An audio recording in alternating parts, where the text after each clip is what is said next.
Okay, hello everyone, I am back a day late, but a day is not so bad. Probably 2 days now, actually 2 days late. But anyways, so I just wanted to say, I know I do look a little bit crazy right now. I had my hair up in space buns all day and it's now like early evening. So when I took my hair down, it all sort of poofed up and it has been absolutely boiling today. So I've had to keep reapplying like concealer and powder to my face. So I hope you can't. My mum's got the TV on and like it's Saturday evening. I can't really go downstairs and tell her to like turn it down. It's not that loud, but I hope the camera isn't picking it up. It shouldn't, but I hope it doesn't. If it does, I'm sorry.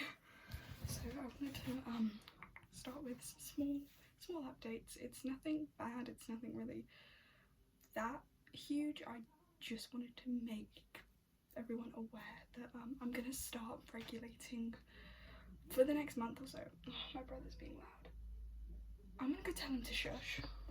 Okay, that was actually pretty funny. It turns out he had a wasp in his room and he was trying to get it out, so I had to like try and guide this wasp out of his room with a little like piece of paper. So that was fun. Anyways, we got the wasp out in the end. So where was I? Oh my goodness. Yeah, I have some small updates. I'm gonna start regulating sort of when I upload. Obviously I'm like sort of weekly, so weekly, sometimes more than weekly, and I think the irregularity is doing a little bit more harm than good to the numbers, so I figured once a week should be enough and should be like doable for me, especially considering going into September. I hopefully start university in September. I have no idea what my schedule is going to look like, so for now what I'm going to do is I'm just going to upload sort of as and when in the week, and then in September it'll be late September, but when I get my schedule and when all my classes, lectures, you know, work, whatever other things I end up taking on down there where I'm going, I will sort of see when is best to film and upload. Maybe I'll film at a different time and then upload a couple days later. I don't know, we'll see. Also going to be experimenting with a few things which I would like feedback on, so long as you are all nice, which I know you will all be. Everyone's been lovely so far. Just experimenting with editing, what's the word? Oh, I can't remember the word. Editing, titles, sound quality, backgrounds, intros, outros, all that sort of fun stuff. I'm just gonna see, sort of keep my eye on the numbers and see what people like, what people don't, you know, what works the best. So I just have a quick video today because I have tried filming so many different videos this week and just none of them have been very good or have really worked out. So I don't know, but I wanted to film something and just get those updates out there, so I figured we would just do a quick like book haul, which these are all books I bought all on separate occasions actually in the last sort of month or so, which they are these. I know this seems like a lot, but I have been reading an awful lot lately. Like, I read a book in 24 hours last week, and that is something I've never done before in my whole life. That was a first for me. It was really, really good. It's actually in this pile, so I guess we'll start talking about it. It was If He'd Have Been with I can't speak, oh my god. It's called If He Had Been With Me. It's by Laura Nolwyn. It has mixed reviews, but it was if I say like a light and a fun read, it was like, I think it depends on what you like to read, because I'm not a huge romance bug. I like a bit of romance in my books, so long as it's not the full thing, which is why I think I like The Cruel Prince so much. Like, that's why I think I'm quite into the romantasy genre, because there's other stuff going on. This is one of the first romance books I think I've ever read that hasn't like been romantasy or like had something else to it other than just the romance. And it's also a bit of a love triangle, but not in the traditional sense. I'll read the back. Autumn and Finn used to be inseparable, but then something changed, or they changed. Now they do their best to ignore each other. Autumn has her boyfriend Jamie and her close-knit group of friends. Finn has become that boy at school and the one everyone wants to be around. That still doesn't stop the way Autumn feels every time she and Finn cross paths, and the growing nagging thought that maybe things could have been different. Maybe they should be together. As time passes, Autumn realises she might not get another chance to make things right before it's too late. This book is, it's actually, this page layout is something I want to talk about. Do you see the space between the lines, and particularly between each individual letters in the words? For a dyslexic person, this made it so I understood everything perfectly. I didn't have to reread things. I didn't have to like look at the wall for 2 minutes to stop the letters jumping around on the page. It was perfect. It was the perfect layout to read, which is why I think I might have been able to read it so quickly, because like being dyslexic, like I can read, but sometimes if the page layout, let me for example show you this. This is my copy of 1984, which I read via audiobook. But this, like, would be a real struggle for me to read because of how close everything is together. Not just the words or the lines, but the individual letters. Because it's harder for my brain to distinguish those things from each other. So these open layouts are really good for me as a dyslexic person, and being able to read it more easily, which I think definitely helped contribute to. I've just got my Squishmallow here, if you're wondering what that is. I think it contributed to me being able to read this so fast, which was really nice. As well as the writing style it can be like a bit juvenile in places, but not necessarily in a bad way, more just in a way that I don't think you'd enjoy this if maybe you're into more, shall I say, like serious books. If you're a girl and you're around my age, you'll probably like this. That's a sweeping generalisation, I'm aware, but yeah. It's really, really sad though. The day I read this, I had nothing to do, I had nothing going on other than work in the evening, and so I read this book. I spent most of my day sort of on and off picking it up, putting it down in between doing other things, and then I went to work. All I was thinking about was, God, I need to get home, I need to get reading. I got home, I had food, straight up to bed, makeup off, in my pyjamas, straight on it, finished it in 2 hours, and it was about midnight when I finished it, and I was sobbing. The ending is absolutely gut-wrenching, and it's one of those books that it starts at the end, if that makes sense. The first chapter is the ending, so you already know what's going to happen, because it kind of circles back. It goes, alright, here's what's going on, but how did we get here? And then it circles back. So you know what's going to happen, but just at the end, it gives you this false hope. I'm not going to spoil it, but it gives you this false hope that, oh, maybe I got the wrong end of the stick and it's all going to be fine. No, you didn't. It's all going to be absolutely heartbreaking and horrible in the best way possible. And I love this cover. There is apparently another book, but it's the same story told from the boy's perspective, and I mean, like, I liked it, but I don't really want to spend money on like the same book essentially, you know. So this was really good. Now the rest of these I haven't actually read yet, but I have read this one.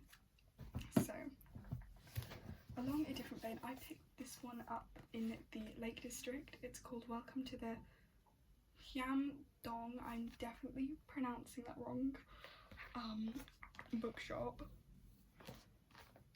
I'm really sorry if I'm pronouncing that wrong. Like, I'm dyslexic, I can barely like speak my own language, like,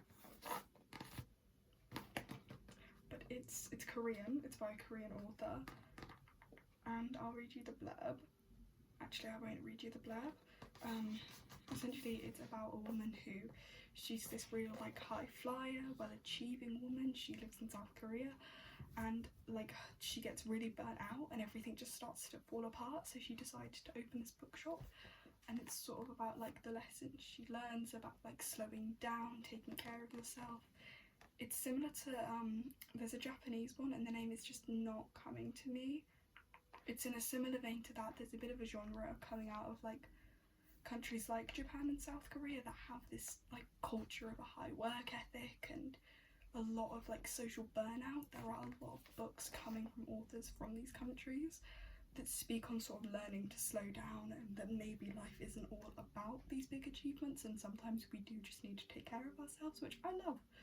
And it's nice to see from those cultures like that other side of that ideal, because I think a lot of people seem to like blindly admire it, which is a good thing to have, drive, ambition, but it isn't everything. And I do love that message, because I feel like in the rest of the world we are falling into this a bit at the moment. Everything's about the grind, you know, you've got to get on the grind, and I hate that language.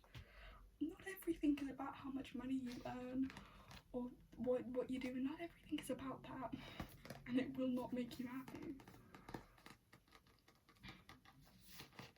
So I think it's really nice to see that balance coming from a lot of these authors, and also it's nice to see authors from these countries being able to sort of tell their stories and being able to get like lessons from their cultures, from their countries, like out there into the world a bit more, because I think like I look at my own bookshelf and it is mostly like people from America and the UK. Like there aren't, even from within Europe itself, I think the most out there book I have is on this shelf is Valerie and Her Week of Wonders, which is from Czechoslovakia. Most of it comes either from, most of it's the United Kingdom and the rest of it's American.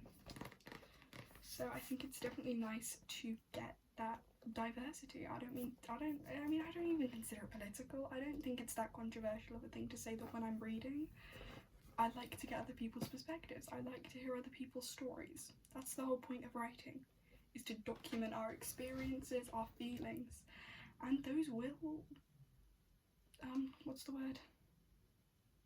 I don't know. Those will be different from place to place, and I think we can learn a lot from each other. So I'm very excited. I've read the first chapter. I read the first chapter when I got it. I got it in Ambleside in the Lake District, a little place called Fred's Bookshop.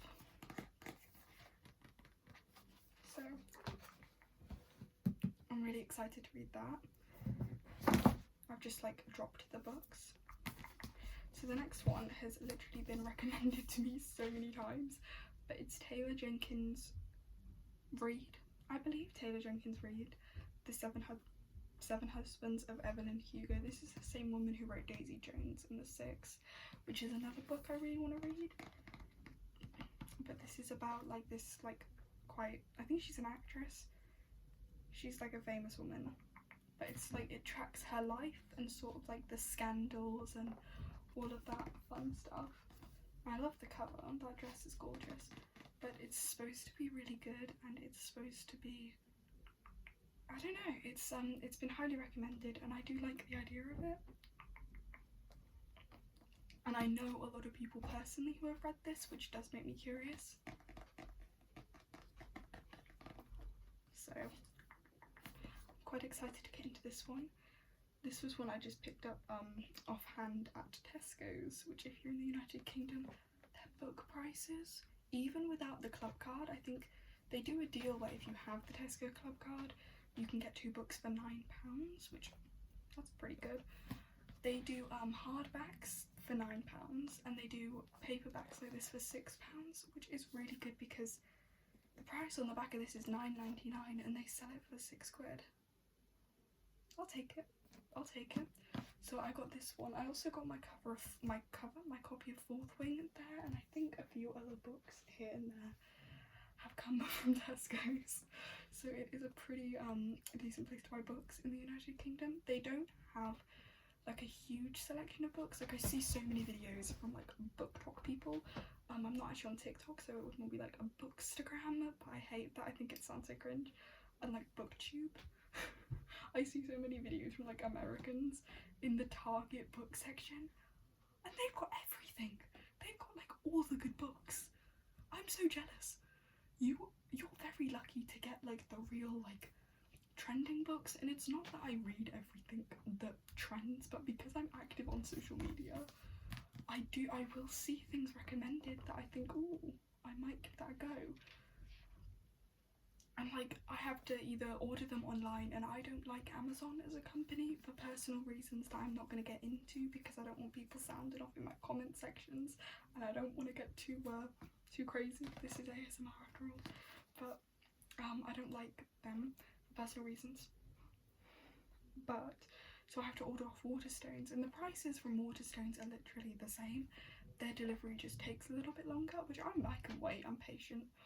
And if I really can't wait, then I can like go into town and get what I want from the bookshop, but they don't always have it in the bookshop, in the actual Waterstones. Waterstones is like the British equivalent of Barnes and Nobles, except you only get like the Waterstones with cafes in very recently, and they're only in like the big ones. Like, I didn't know we were doing that now. I didn't know we were putting cafes in our bookshops. Can we do that more, please? Can I have one? I like the idea of that. I feel like it probably would be very bad for my bank account, but no. But anyways, like I feel so jealous that you can just go to your local supermarket, your local Target, and there's almost like a whole selection of those big books to choose from, and you'll get the special editions. Every video from those Targets that I see those sprayed fourth wing edges, and I am jealous. I've been looking at some on Etsy, but for books I already have a copy of, I can't justify it. And also, we're going real off topic here, but it's whatever. This is the best fourth wing cover. I do not like the first fourth wing cover that is the yellow cover. I really like the black on the gold. It just looks so much cooler. It looks so much cooler. That's my unpopular opinion, is that paperback fourth wing cover is better than the hardback cover. And the Onyx Storm, I don't think we can get it in paperback in this country. And the Iron Flame one, I also feel like the black on the bronze is better. It's not even bronze, is it? Oh well. Anyways, I got really off topic, so I'm gonna get back on topic. But I'm really excited to read this, and I might read it. I'm reading the third installment in Holly Black's The Folk of Air series, The Queen of Nothing. When I'm done with that, I might go on to this one next, because I'm very excited to read it. So now this one I tried to start after If He'd Have Been With Me. This is If Tomorrow Doesn't Come by Jen St. Jude. Like, that's such a cool name as well. Jen St. Jude, that's such like a writer's name, if that makes any sense whatsoever. But this book is about, I'll read the blurb. On the morning Avery Bryn, oh no, I can't read that actually, because it discusses heavy topics that might get me in trouble, shall we say. I can't read that. It doesn't discuss anything too controversial, it's just the language of it. Like, it's nothing to worry about, but it's literally just the language, because like where the story begins, the main character is about to, like, shall we say, cut her life short. That's probably a horrible way of saying that actually, oh my god. Anyways, no, she's about to like jump into a lake, and she gets like a call from like an old friend that she's in love with, and she's in love with this old friend, but the last time they saw each other they had an argument, and this like friend tells her, oh yeah, there's a meteor coming and like we're all gonna die, and these two girls have to try and find each other before the 9 days is up. It's supposed to be really sad, obviously, from the discussion I just had there. After reading If He'd Have Been With Me, like, that book absolutely ripped my heart out. I was like, I can't read another sad book, I just can't, like, my heart cannot take it. And like, I was in a bad mood when I started this book. I was feeling fragile, so I was like, you know what, we're gonna read a couple of more light-hearted books, and then we'll get onto this. So probably after I read maybe The Queen of Nothing and then The Seven Husbands, I'll probably read this, because it's not that long, like, and it has that same real nice spaced out layout as well. So, but I saw this book back when I was still on TikTok, which was a while ago now, but I saw this book being spoken about on TikTok, and I was like, this sounds really good, and all of the reviews are like the Goodreads reviews, which you very rarely get that on Goodreads. Like, they're all really good, like, people love this. and it does sound like a really interesting concept. So I'm interested, I'm intrigued, and the cover's really pretty. So okay, the last book I picked up today, again at Tesco's, but this is by Sarah A. Parker. It's called When the Moon Hatched, and it's about dragons, and I, since fourth week, have gone into a bit of an obsession with books with dragons. In fact, let you in a little bit of a secret, I'm writing my own fantasy book, but it's pure self-indulgence really, this project, and I don't really plan on releasing it unless anytime soon, really. So like if I continue with it and I think, oh my god, this is really good, like once I edit it, maybe I'll put it somewhere, maybe, but it's got dragons in it and I'm really liking the writing process. But it's like a purely self-indulgent thing. I'm not gonna try and get it published. Not yet. That's not what I want my first published book to be. But this is called When the Moon Hatched, and it's got a really cute looking dragon there, but the plot sounds really interesting, and I've heard a lot of good things. I've also heard a lot of bad things about it. I love that, picking up a book with mixed reviews and making up my own mind. It's worked out well and it's worked out not well. Like Fourth Wing, for example, that's got really mixed reviews, but I really loved it. And I read Powerless by Lauren Roberts as well, and that's got really mixed reviews, and I hated Powerless to the point where we're not even going to touch on that. But anyways, this book, the blurb says, if she's an assassin, she's an assassin on the run. I can't pronounce that name, I'll figure it out. Job is to complete orders.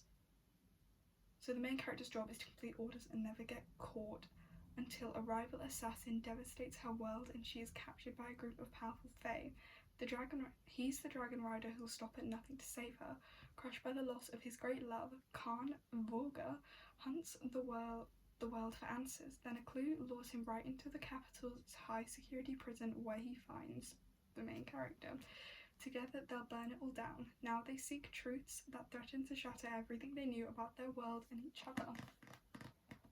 I like that. So that'll be fun. So that is the book haul. Does it, I don't know if it counts as like a haul if you got it.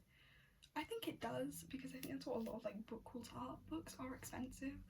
Like you see those book hauls where someone's got like 20 books, that would be like £200, $200. Unless like unless it's like those booktubers or like booktokers who get paid to read. Like not most normal people can't afford that. And also like, I don't know, I feel like I just feel bad like buying more than like 3 books at once feels like a splurge. Like I don't know. Anyway, so these were picked up sort of in the last month or so, as I said. So I will see you guys next week in the next video. I hope you guys enjoyed. Bye bye.